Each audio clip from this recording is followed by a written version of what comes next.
What's up, YouTube? This is the Redragon k623, and today I'm going to be talking about kind of going over the basics about it, and as well as how to control the RGB, because as some of you may know, Redragon keyboards don't come with software, which I actually really like, but that means that you control all the lighting through different key combinations and stuff.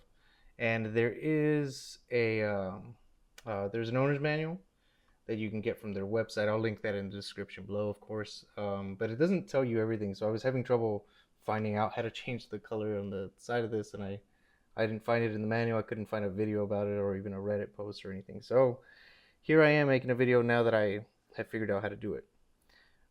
This is a 100% keyboard. That means it contains every key that a standard QWERTY keyboard is supposed to, including a number pad and a bunch of function keys, F keys, and stuff like that.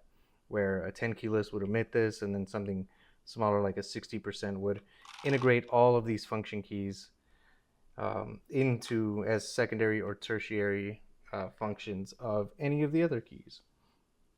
So the way that you control the RGB on this thing, actually I'll go over that here in another minute. I should mention I have the Otamu Blue edition so that it's clicky, and of course hopefully you can hear that.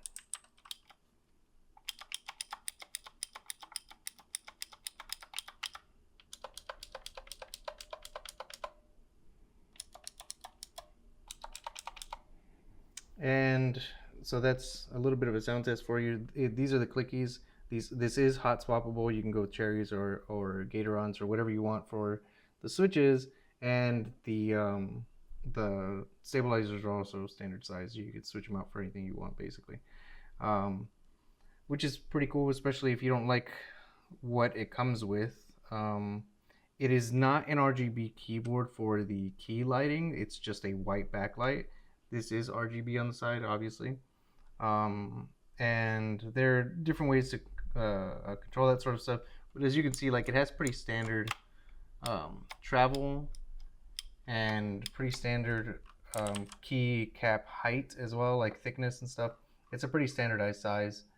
And so far, I mean, I like it. I think it's a nice keyboard, and I think it looks good, and it's pretty cheap for what you get. One important note, this is not a detachable cable. Maybe there's a detachable cable version, but not that I knew of, at least at the time that I was looking for a keyboard. And so with this one, you don't have the option of changing out the cable or, you know, getting a longer cable, getting a braided cable or anything like that. It's just attached, and the other end of it is USB-A. So the way that you change the RGB on this, so for the backlighting here, you can turn the brightness up and down using the function key, and up to turn it up. Of course, it's at full brightness at the moment. And then down, so function and down. 1, 2, 3, 4, 5. 1, 2, 3, 4, 5. All right, so 1, 2, 3, 4, 5, 6. So there are a total of 6 levels, right? From like off plus the 5 on. And then if you hold function and press insert, it actually changes the mode. So this is breathing, of course, and you can have it speed up how quickly it breathes with function and right.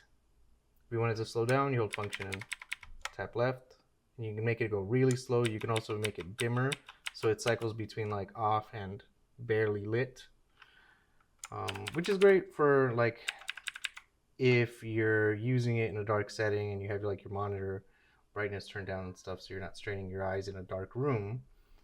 And so that's pretty nice. I really enjoy that about it. And there are a lot of different modes. This one like dims the keys that you press, and you can speed up the rate at which like their brightness comes back, or you can turn it way down so that they linger. You know, it takes like quite a while for that brightness to come back. And then again, you can change the maximum brightness that it can do in that mode. Again, there are a bunch of different ways that, like, this is wave, like a wide wave.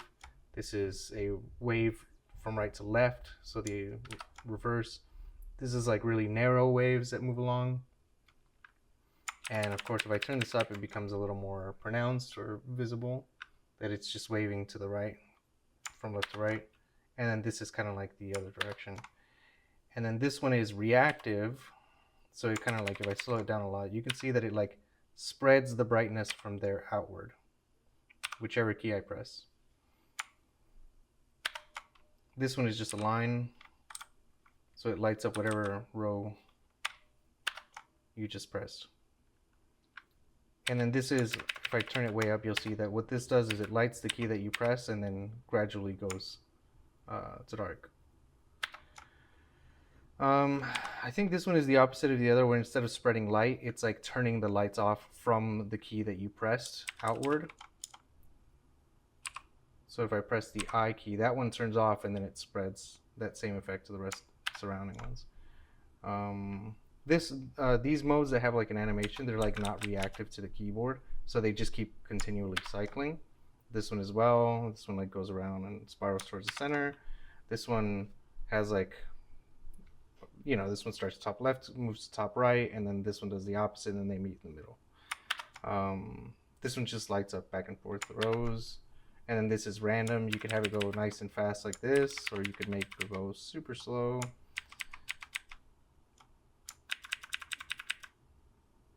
So here's fast, and this is slow, which isn't like terribly slow, but it is definitely slower. This is like a dual wave, same thing there, but like a different pattern. And then you get this like zigzag pattern. Of course, you can make it go fast. And I know the lights look a little bit stroby, but that's common with LEDs and stuff on film, because the recording rate or the frame rate for the video doesn't exactly match the rate at which LEDs emit light. But those are the basic modes, and if you ever want to reset, function and page up is the reset. There are also other modes, like this is just WASD. This is like first person shooter. There's also like MOBA, RTS, and like a few others and stuff. And if you want to light any individual key for a mode where it's not like that by default, you can do it. You can also turn it back off, and you can also disable and re-enable keys. So like, for example, if you wanted this shift to do nothing at all, you can do that. You can also make it so that it comes back without just having to clear everything as well.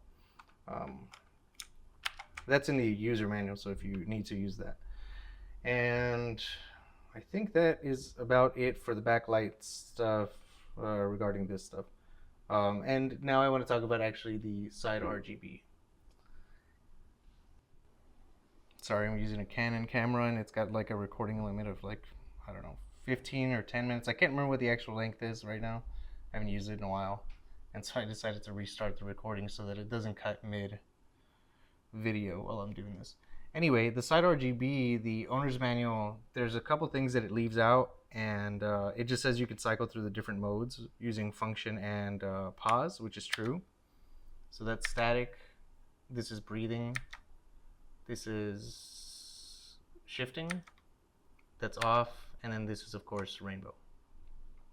So the two ways that you can control this side RGB is you can control the speed of any of the cycling ones, like this mode, using function and plus. So you can make it go fast, you can make it go slow. And then in the static one, so again, function and pause takes me to static, and I can use function and minus to change to the different colors. Of course, this doesn't have a cycle, so function and plus does nothing. The same thing is true of like the rainbow mode, that because it's already representing all the colors, function minus doesn't change the colors. So again, if I go to now breathing, I can change the color of breathing. Right, I can change it to whatever color. But the other thing that you can do with this one is, because it is cycling, is you can change the speed at which it cycles. So again, function minus changes the color, function plus changes the speed of the cycle. And then again, if I do it, so I go to, this is the color shift one, so it's changing the color of the entire strip of lights there. I can have it cycle that faster or slower. and then I can not change the color because it already is cycling color. So those are the options for that one. As you can see, I wanted to give you a bit of a sound test.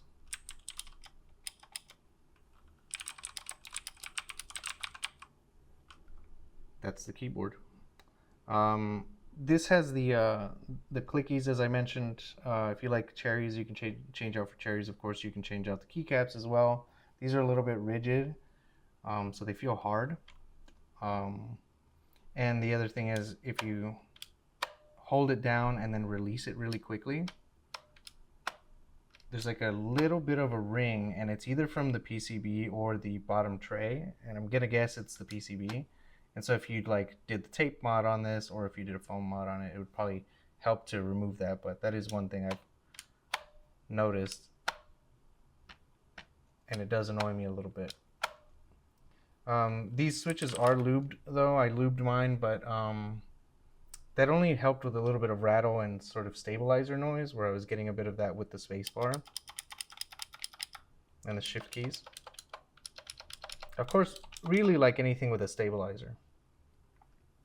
And these are, I don't know, pretty standard volume. They're not quite as quiet as like a Logitech G915. Those are like really quiet, and they have a very distinct click sound, where like most mechanical switches that are clicky sound pretty similar to this. So if you've ever used another clicky keyboard, this will probably be pretty similar.